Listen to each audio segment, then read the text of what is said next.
Okay, so we're going to get started.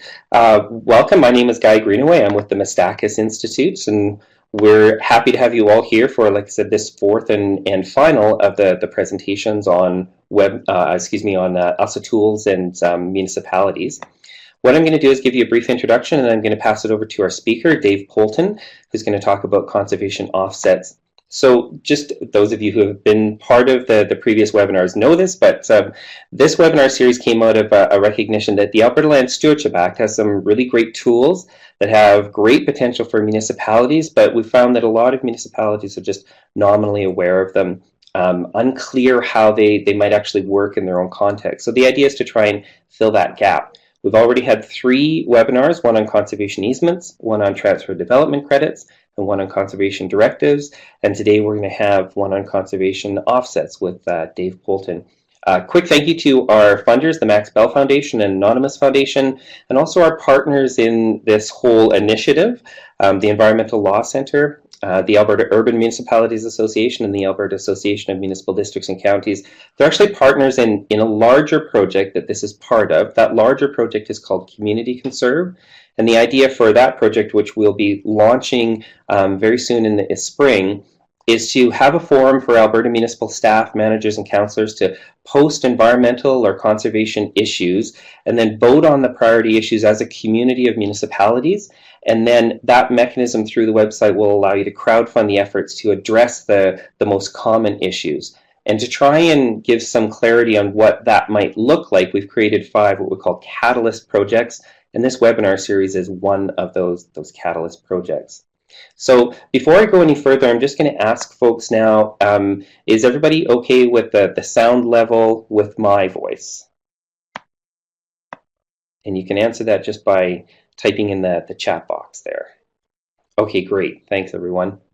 We'll do the same thing once I pass it over to Dave Poulton, who is, without further ado, we'll start into the actual meat of what we're all here for. So Dave wears several hats. He's the director of the Alberta Land Institute, which, for those of you who don't know, it's a research institute based at the University of Alberta, and their mandate is to connect research and policy for better land management. He's also the executive director and driving force behind the Alberta Association for Conservation Offsets. And that's a multi-stakeholder forum to advance the understanding of offsets in both policy and implementation terms. And Dave is also the principal of Poulton Environmental Strategies. So like I said, Dave wears a lot of hats. He's had a lot of experience in this area. He's got a Master of Laws degree from the University of Calgary, and he actually focused his thesis on conservation offsets and has continued to do work on that as well. I'm going to pass it over to Dave in just a second, but I'll just mention that as we're going along with the webinar, if you could post your questions, as it looks like folks are already doing, post your questions in the chat box, and what I will do is collect them and moderate that, and then at the end, Dave will have time for questions and answer, and we'll take them in order and we'll provide them to Dave. And the question about whether the online recordings will be available, yes, they will. So once we're done, we'll be sending a link out for all of the webinars with the online recordings. So without any further ado, I'll pass it over to Dave Poulton. Okay, thanks, Guy. I am going to assume that people can hear me as well as they heard you, but I'm just doing this little introduction. If anybody wants to flag that they've got any audio difficulties, then I need to adjust my mic. Okay, it looks like things are good, so I will get on with things here then. First of all, thanks to the Mistakis Institute for organizing this series. I think it's very timely and valuable, and I really appreciate their invitation to take part. And thank you to all of you for taking the time to join in. So what I would like to do this morning is spend a couple of moments talking about conservation offsetting. Excuse me, I'm just on the tail end of a cold, so I'll try and avoid doing that in your ear any more than absolutely necessary. Spend a couple of minutes talking about conservation offsetting, the basic concept, its key attributes, and some of the variations in how it has been applied in different parts of the world. look at where it has been applied, because it's quite a broad-based concept that has a lot of experience around the globe in different jurisdictions and in different ecosystems. Look at this, where Canada or where Alberta is right now in the development of offset policy. Then return to the basic concept and highlight some of the key issues that have to be dealt with in planning offsets or in planning offset policy. And then conclude with some considerations for Alberta municipalities. So so let me start with the fundamentals here. As I said, offsetting is occurring around the globe in many forms, and each jurisdiction and each writer tends to employ a slightly different definition. But this international collaborative known as the Business and Biodiversity Offset Program has attempted to reconcile all these different concepts, and I think has come up with an admirable definition that is often quoted. So their definition is that that conservation offsets, or biodiversity offsets as they call them, are measurable conservation outcomes resulting from actions designed to compensate for significant residual adverse biodiversity impacts arising from project development after appropriate prevention and mitigation measures have been taken. So the key, there's a lot of concepts built into that one sentence, but the essence of it is that offsets are environmental gains intentionally created in order to compensate, offset, or counterweigh the negative impacts of development. As you can see at the bottom of the screen, different writers in different jurisdictions use different terms, but these are essentially synonymous. So if you come across them, you can treat them as synonymous. This graph depicts the concept in a graphic form, and it has several aspects which I think shed some light on of significance. It is referred to as the mitigation hierarchy, this progression of different forms of environmental protection from the left side to the right. So at the left side here, with the large brown bar, this represents the negative impacts of development if it were to occur without any consideration of environmental mitigation or offsetting. One might consider this as a development as it would occur in the 1800s before any environmental legislation or consciousness. Obviously, we don't want to promote that sort of thing. So the first level of environmental protection that we expect is that there will be avoidance, which is represented by this lighter green block.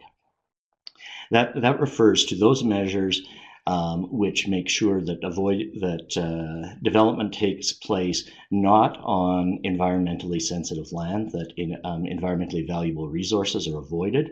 Partly that can be done through proper land use planning, through the permitting process, also through the actual design and siting that is undertaken by developers. Second level, in addition to that avoidance activity then, is mitigation activities which lessen the impact on the site. This includes on-site restoration after construction, operating standards that may reduce air emissions or noise, or other measures that generally help to limit the environmental impact of either the original construction development or its ongoing operations. So that leaves us with this smaller brown bar, which represents the residual loss after all avoidance and mitigation measures all reasonable measures have been taken. Now, we could stop at that point, and in our conventional environmental assessment and mitigation process, that is usually where we stop. We take into account that residual loss and then make some determination as to whether or not the social and economic gains of the development are sufficiently important to to outweigh the environmental loss. And implicit in that is an acceptance that that environmental loss is essentially just the price of progress. So what offsetting adds into this mix, and the new feature that it brings, is that it provides the possibility that on an equivalent site, and I'll talk about what equivalent means in a moment, the developer can undertake a positive project to create an environmental gain. And when that gain is compared to the loss, the two essentially net each other out, producing no net loss. And then the final bar here admits of the possibility that once one has decided what and how one can act in order to create environmental gains, you can do more of it, do it more widespread, and create a net benefit, so that society not only gets the social and economic benefits of the development, but also gets ecological benefits from the work on the land. Now, when I'm talking about the creation of environmental benefits, I want to make clear up front that I'm not talking about somehow improving on nature, which would create no doubt a lot of philosophical debate, but rather taking advantage of opportunities to restore previously disturbed land or enhance its ecological function in some way. A couple of things to note here in this offset calculation.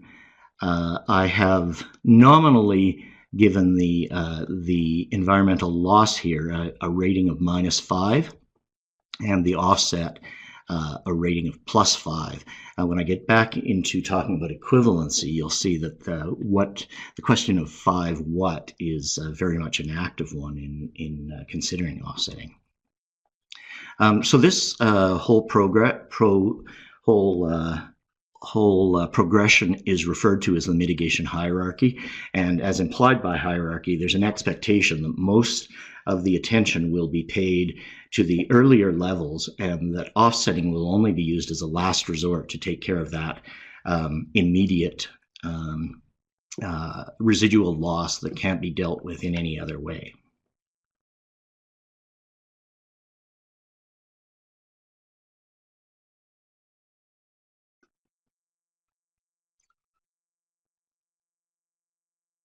Blank slide. There we go. So in terms of what sort of activities can occur that would qualify as offset measures, we typically think of habitat restoration, creation in some cases, and in some cases the protection of existing habitat that would otherwise be threatened by development. But there are a few rather innovative things that have been undertaken in different parts of the world that have qualified as offsetting. So in British Columbia, some of the new power developments that are threatening the habitat of northern spotted owl, which of course is a species at risk in Canada and an endangered species in the US, they, rather than attempt to replace that habitat, because the research indicates that at least in certain regions, the limiting factor on the owl population is not habitat, but rather simply an absence of owls. So developers impacting owl habitat have instead been encouraged to provide financing for a captive breeding program for the owl in order to increase the owl population directly.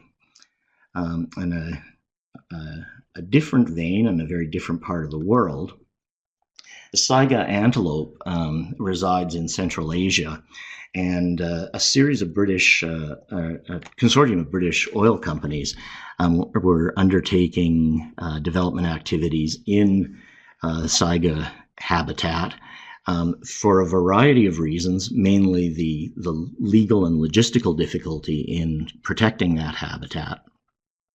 They instead just decided to focus their offset efforts on the creation and financing of an anti-poaching patrol to protect the antelope. And then finally, much closer to home and much more conventional, a series of oil sands operators have undertaken in northern Alberta to reclaim seismic lines and other linear disturbance as an offset to their oil sands activities. And particular focus there is on the creation of viable caribou habitat. So with that range of what offsets may be, it's important to distinguish what they're not. As I've already said, they are to be distinguished from conventional mitigation. They seek to address the residual loss that remains after conventional mitigation, all reasonable conventional mitigation measures have been taken. Secondly, and this is a critically important point if offsets are to be applied in a credible way, is that they are a last resort in the mitigation hierarchy, and they're not a justification for a bad development project. In other words, you can't be sloppy about design. You can't skip the avoidance step, be sloppy about your mitigation, and then turn around and try and use offsetting to clean up the mess that you have unnecessarily left. They are certainly not applicable in all circumstances. There are circumstances where the environmental resource that is threatened by development is too fragile, too rare, too difficult to replace, so that there really isn't a reasonable expectation that restoration could be undertaken and offsetting work. So under those circumstances, we shouldn't be blind to the very distinct possibility of failure, and should probably look for other remedies, perhaps including not proceeding with the project. Offsets are not comprehensive environmental protection. They do not adequately address all environmental measures. So things like species at risk legislation, protected areas, good environmental assessment regime, all are necessary, and offsets do not replace them. And finally, as suggested by that last point, they're simply not a panacea, and they should be applied with caution in all circumstances. So why might a company undertake offsetting? Well, it's not common, but it's certainly not unknown for companies to undertake offsetting on a voluntary basis, usually to enhance their social license or better community relations. But there's also some companies that have, as a matter of corporate policy, a goal of no net loss to biodiversity or no net environmental impact. And those companies tend to have been leaders in exploring how offsets can be applied. As well, we're increasingly seeing regulators apply offsetting as a permit on development, as a condition on development permits. I'll provide a list of those that we've seen in Canada in a moment. And then finally, offsets may be required as a standard condition under law or policy. And we're seeing several jurisdictions move in that direction. Offsets can be supplied where they're required by three main mechanisms. The first and simplest is project-specific offsetting, which basically is the model that I presented so far, that a single project undertakes a single offset with a view to matching the two as carefully as possible in their characteristics and the degree of environmental either disturbance or enhancement involved. A second mechanism that has been explored and has been reasonably successful in the US is that of habitat banking, where a private party, either a for-profit or a non-profit party, can go out, enhance or create, restore habitat, undertake those activities that create the environmental positives. And they can do that independent of any development project, have the benefits of their project assessed and certified, and that gives rise to a credit that can then be sold later to a developer who faces offset obligations. And what this means is that the offsetting can actually occur in advance of development. So we help to overcome some of the problems of time lag between development and offsetting. And finally, fees in lieu refers to a program where a developer can simply pay into a fund proportionate to their impact, and that fund will then later be used in a coordinated fashion to undertake environmentally beneficial projects. I did mention that regulators have been implying offsets as part of their permitting condition. In particular, the National Energy Board has undertaken this as a series of fairly prominent decisions. As well, we've seen where there's joint review panels between federal and provincial authorities here in Alberta with respect to oil sands that offsetting has been required. I suspect the pattern here is that it's the federal authorities that are being a little more proactive about this than the provincial ones. And to my knowledge, the AER or the NRCB have not yet explicitly used offsetting in any of their conditions, although I know that they are actively interested in the concept. Internationally, we see several jurisdictions that use offsetting as a matter of course. These figures on the top line here are from a 2011 study that identified 45 offset programs worldwide and another 27 under development. I think I can say with a fair degree of confidence that those figures are now substantially higher. Probably in the range of 70 or so well-established, or at least established programs, and many other jurisdictions giving them active consideration and development. And Alberta could fall on both sides of those, that our wetland offset program is established, and we're certainly considering offsetting for other environmental resources. Moving away from individual jurisdictions, the UN Convention on Biological Diversity has given consideration to offsetting as a means of enhancing biodiversity and given some qualified support for the concept, again with these safeguards that the mitigation hierarchy be strictly followed. And just recently, the International Union for the Conservation of Nature, the UN agency that sets conservation standards, adopted an offsetting policy, again, with caution and reference to the mitigation hierarchy, but admitting that offsetting could be a beneficial tool. These latter 2 points, we just see that the international financial community as well is starting to require offsetting and the pursuit of no net loss as a condition of the financing of major projects in many parts of the world. So it is a concept that has developed a fair amount of currency, and we have quite a bit of international experience to draw on as we consider how offsets might be applied in Alberta. Federally, offsets have been required for fish and fish habitats since 1986.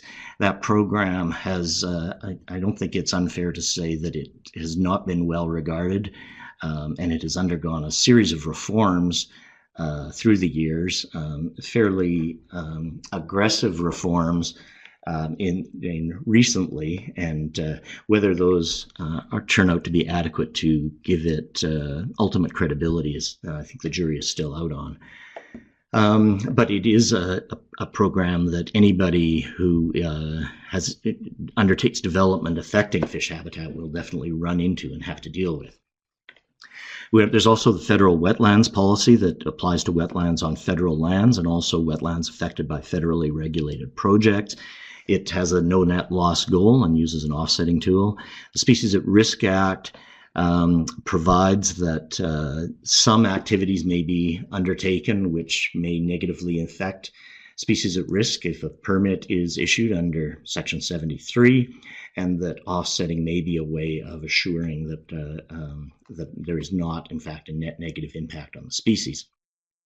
Now, there's currently a draft policy out setting out some principles for application of Section 73, and it's out for comment if anybody's interested in pursuing that.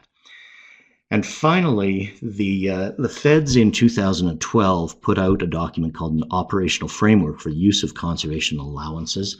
conservation allowance was their synonym for offsetting, and it lays out principles for offsetting and is basically encouraging federal authorities to incorporate offsetting into their conservation decisions.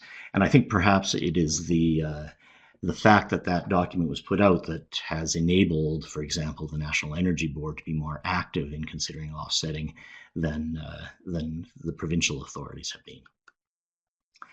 So looking at provincial authorities, I won't go through each of these, but you can see that several of the provinces have at least some of their environmental rules and guidelines incorporating offset concepts, and these have a variety of sort of provenance and age behind them. They each apply in a slightly different way, but there are things going on, and certainly comparators that we can look to as we look to develop our plans. So where are we in Alberta? Well, the Alberta Land Stewardship Act, that is, of course, the subject of this webinar series, specifically provides for conservation offsetting in sections 45 through 47. Those are extremely broadly worded sections which provide that offsetting can be undertaken in a wide variety of circumstances for a wide variety of reasons. In fact, I have been known to say that it's so broadly worded that you could put just about anything in under it, but it is certainly broadly enabling. In policy documents for the past several years, we've seen references to offsets and their potential utility as a conservation tool. So it's in the land use framework, the responsible action document dealing with the oil sands strategy, woodland caribou policy, the Lower Athabasca Regional Plan, the South Saskatchewan Regional Plan, all contain references. There was a pilot program carried out a couple of years ago in the southeast part of the province, looking at native grasslands and the conversion of marginal croplands back to native perennials. That pilot program ran into some barriers. It was useful as a learning project, but I don't think anybody, and I know some of you were probably involved, I'm not sure anybody would consider it an unqualified success, but it was a learning opportunity, and that is, in fact, part of the reason for holding pilot programs, of course. Excuse me. Certainly the area where offset thinking has most deeply been incorporated into Alberta policy is the Alberta wetland policy, and I'll talk about that more in a moment. The wetland policy does lay out a certain framework for thinking about offsets, and the province has attempted to extract that framework and develop a document which give overall guidance to the development of offset programs. Now that framework has been circulated in draft to some stakeholders. It has not yet been released officially, and we're a little bit unsure as to what its current status is. So there's a question mark beside that one. So just to look more in more detail at the wetland policy, its goal is contrary to many offset policies that have or programs that have a goal of no net loss. It has this somewhat more ambiguous goal of conserve, restore, protect, and manage Alberta's wetlands to sustain the benefits they provide to the environment, society, and economy. So whether or not sustaining the benefits is the equivalent of no net loss is an open question, and I certainly I find it difficult to measure to what degree we may be successful in sustaining those benefits when we're looking at short-term measures. But that is the goal that we have prescribed, and I think, as stated, it certainly is. It's a positive goal. It's, as I say, just perhaps difficult to measure. The policy came into effect in the white zone in June, I believe it was, of 2015, and then in the green zone of 2016. So it is now active throughout the province.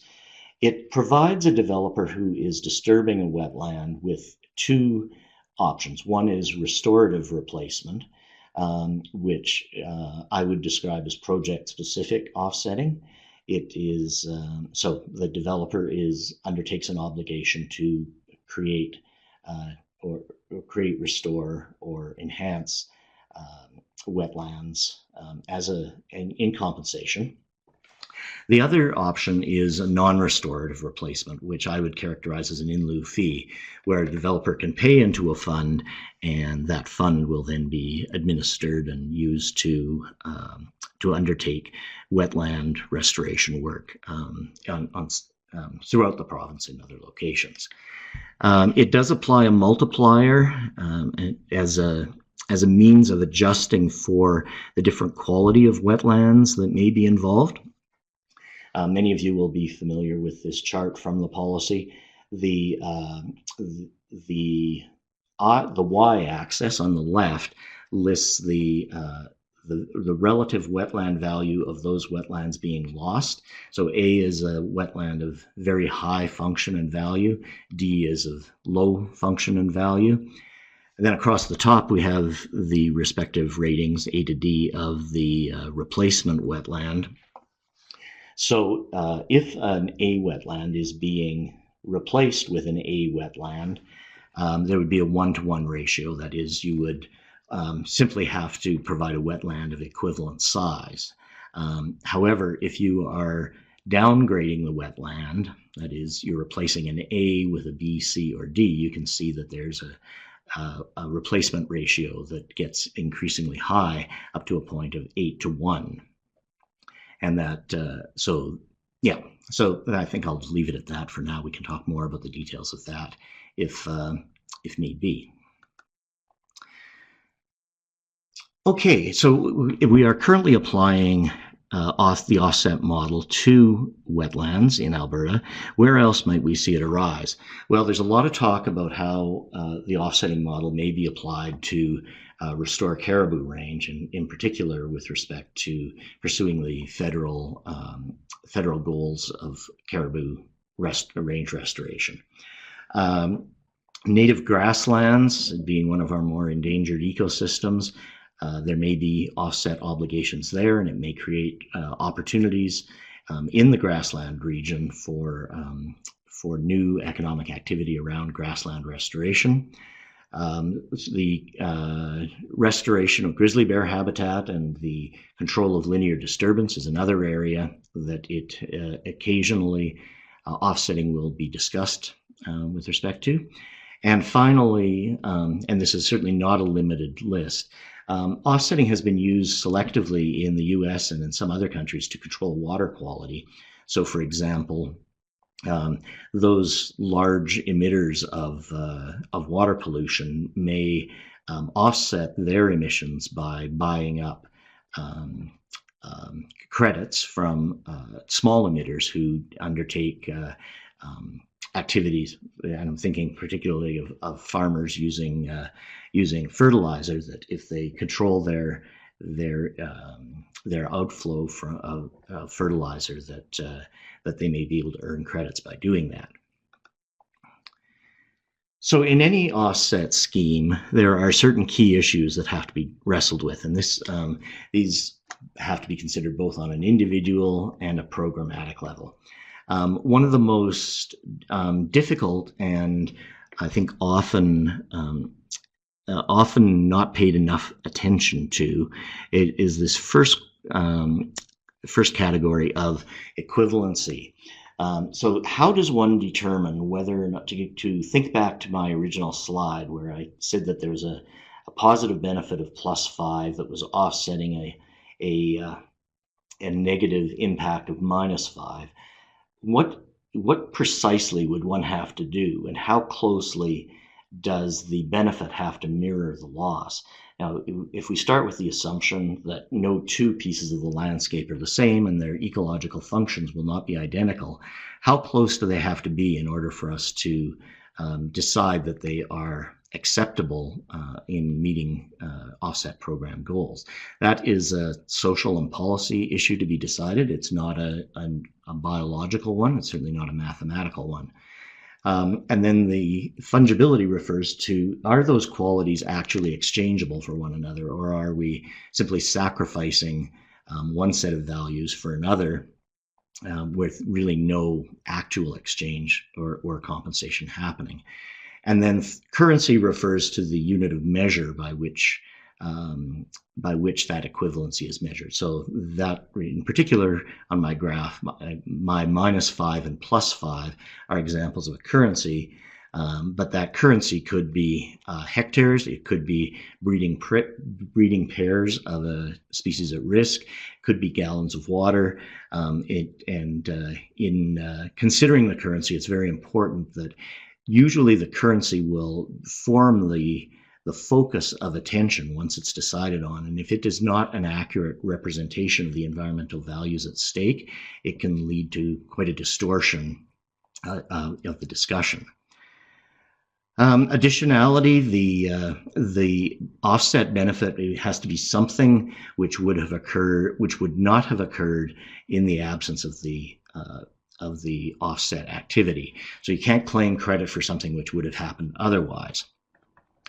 Timing and duration, question about how long is an offset to be in place and functional. The general rule there is that it should be at least as long as the negative impact from the development. So if the development has a permanent impact, you should make permanent provisions for the offset to endure.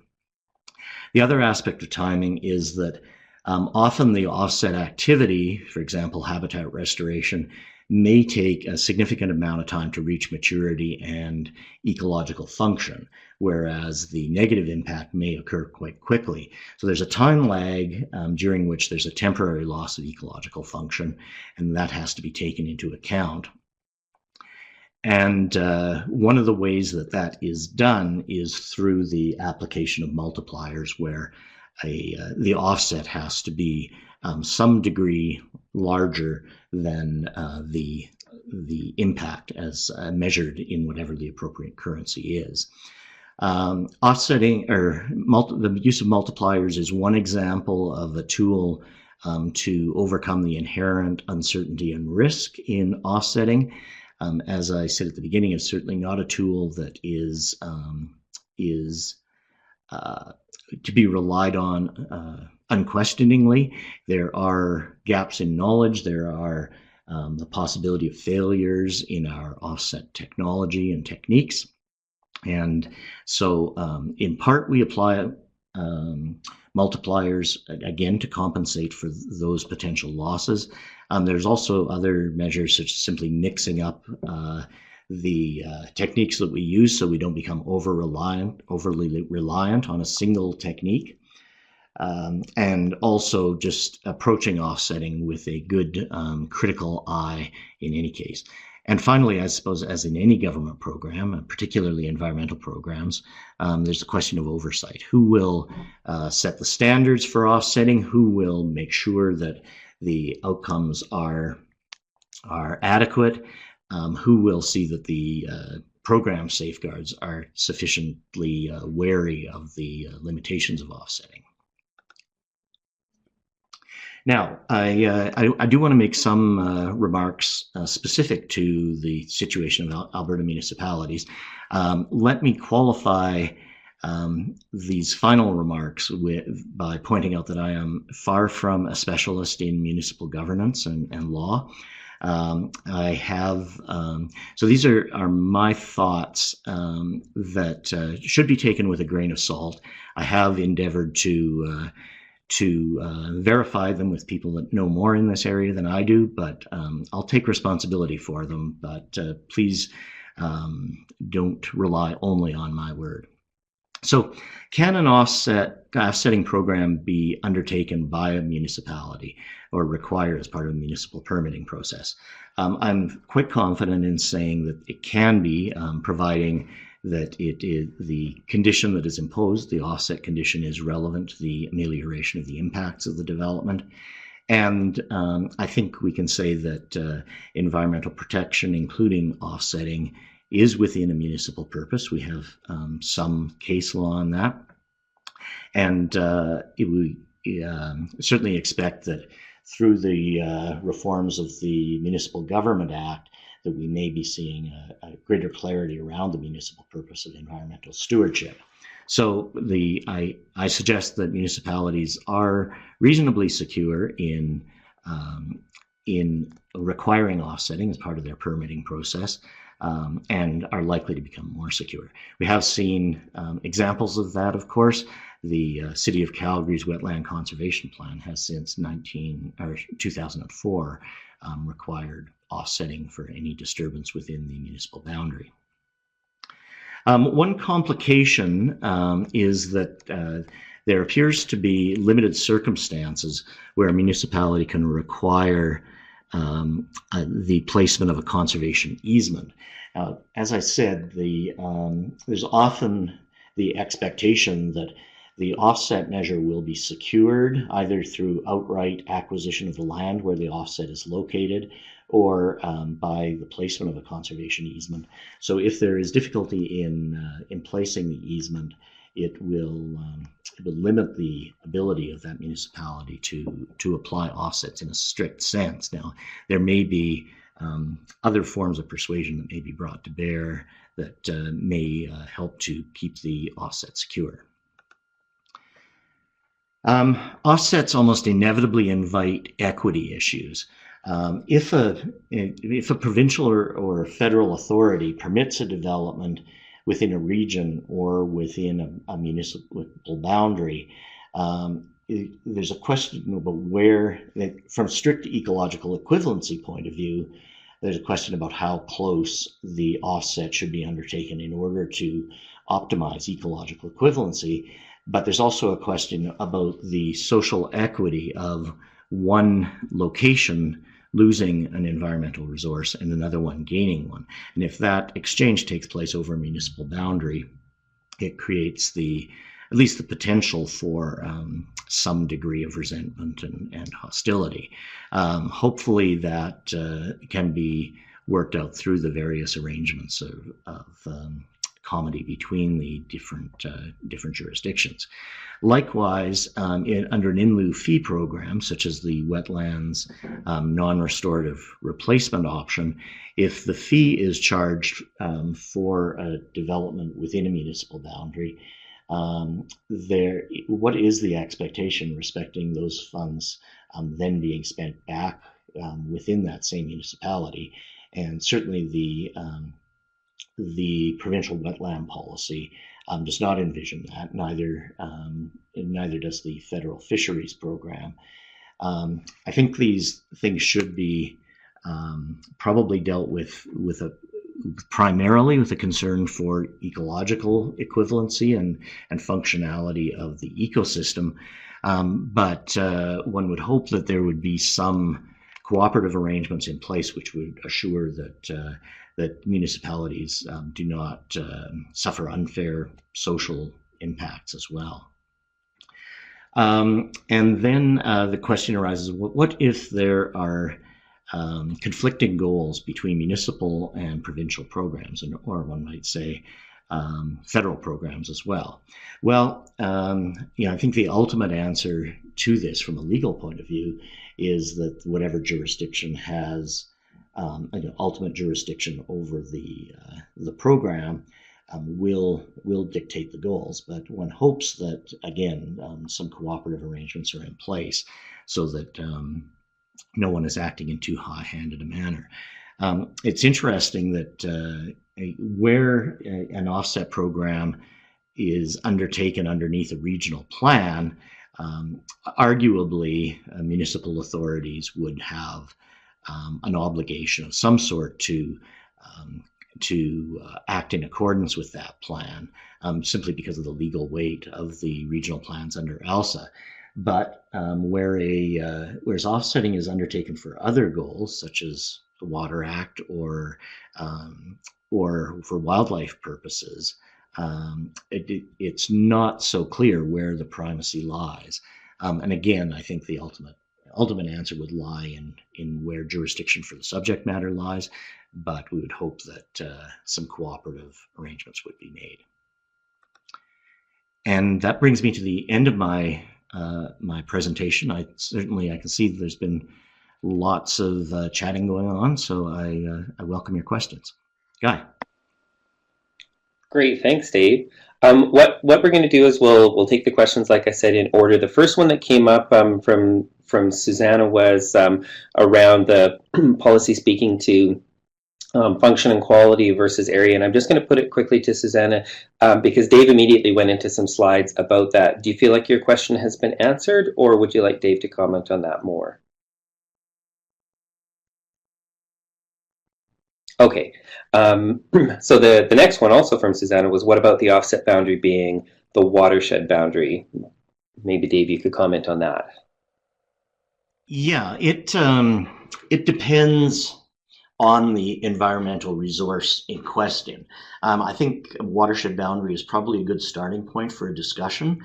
If one is talking about a resource that occurs only on a very limited landscape, it may be, and I'm thinking of an extremely endangered species, it may be that we want to have a much smaller boundary. I'm thinking, for example, in the extreme case, the Banff Spring snails that exists only in 2 hot springs on Sulphur Mountain in Banff National Park. Now, clearly, you wouldn't want to, nobody's going to allow any development there anyway, but if you did, you wouldn't want to be able to offset anywhere in the Bow watershed. You would probably want to restrict your offsetting to hot springs on Sulphur Mountain. In other cases, it may be that it's a, for example, if it's a migratory bird, that you may be able to undertake activities at the other end of its migration route, for example. So but I think for landscape impacts and habitat impacts, I think the watershed is probably a good starting point for discussion, which can then be either more narrowly refined or expanded. Okay, great. I see a lot of typing action, but haven't seen any other questions come up just yet. So maybe I'll dive in with, whoops, nope, here we go. Harry's asking, is the area identified to be an offset automatically covered by conservation easement?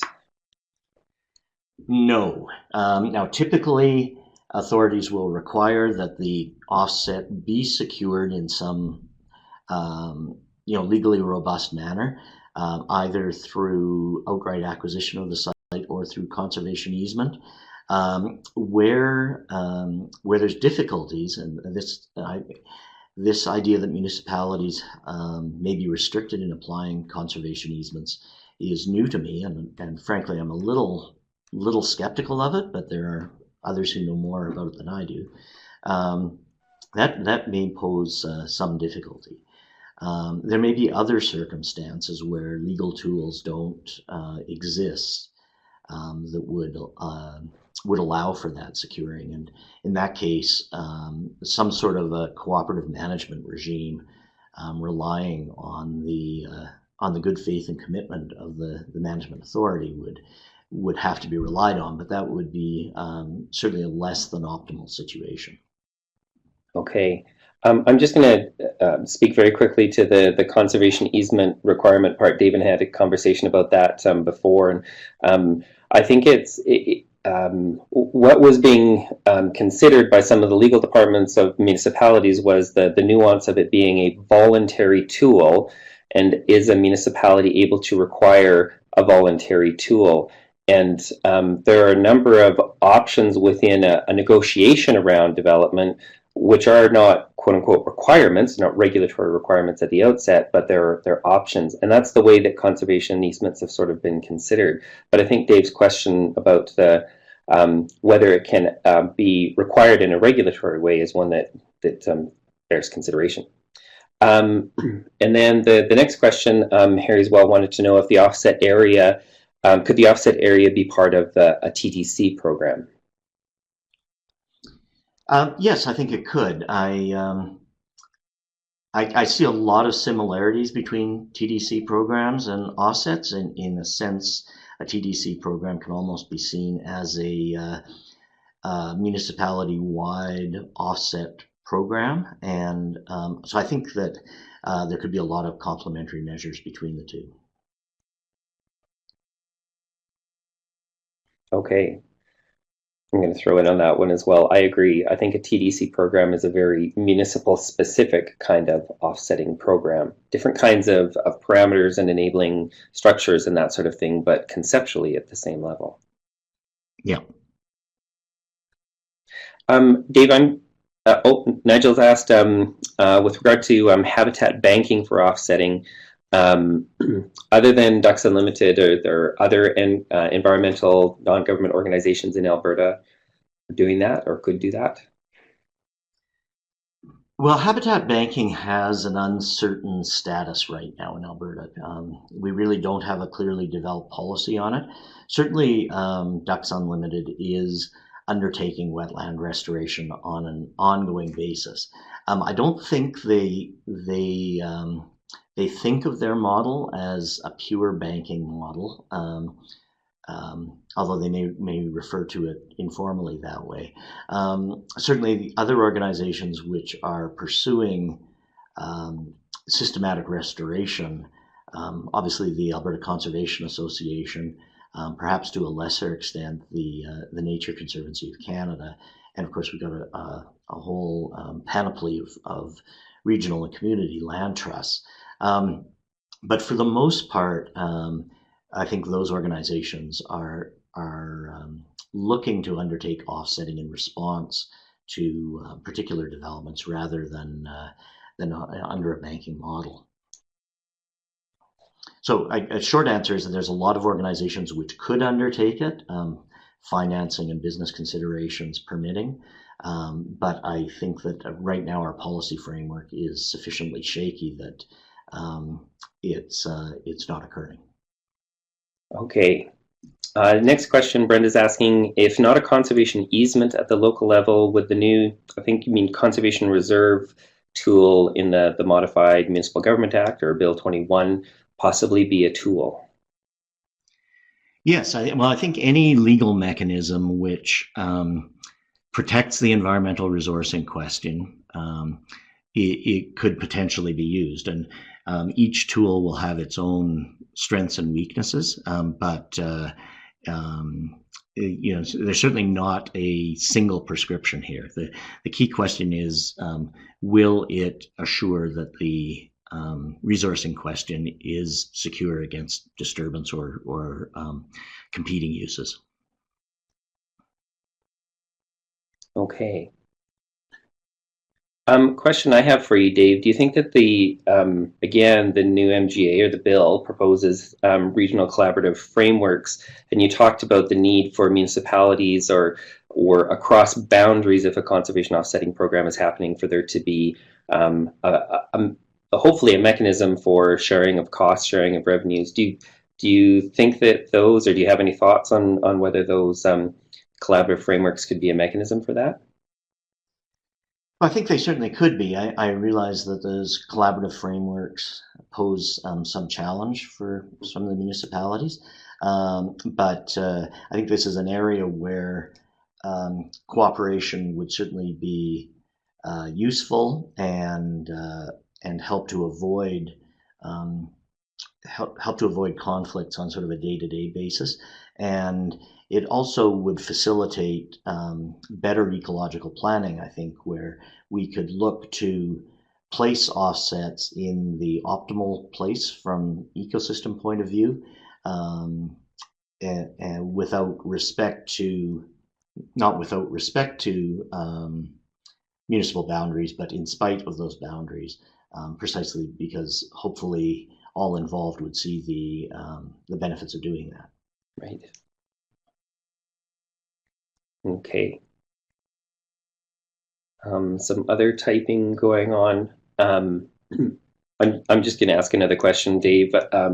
Compared to some of the other tools in the Alberta Land Stewardship Act, some that are focused directly at municipalities and some with a real strong consideration of municipalities. I think conservation offsets is less in that category. Do you have some thoughts of where would be the best options, and conscious of you don't want to try and make a tool work regardless of the goal, but the best options that you think municipalities have for using conservation offsets as part of their conservation goals? Well, I think as part of their development permitting, well, in terms of development planning and land use planning, probably a TDC program or something like that might very well be a useful tool that is a complement, as we talked about, to offsetting. And then offsetting could be required as part of the municipal process of development permitting. And part of that would be that there would be a process for identifying the ecological values at stake in individual development decisions, of course.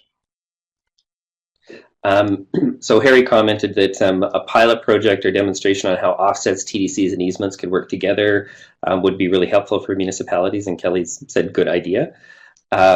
Suzanne has a question. Does the provincial government need to strengthen or create more general policy guidelines surrounding conservation offsets in Alberta? And then her follow-up question, how can we encourage them to do so? Go for it. I think, yeah, I think they certainly do. The commitment so far does not go a lot beyond the provisions in the Land Stewardship Act. We do have the wetland policy. There's lessons being learned there, but applying offsetting outside of wetlands is something that the province is certainly interested in, but they are reluctant to advance in an assertive or aggressive manner. I'm not quite sure of all the reasons for that. But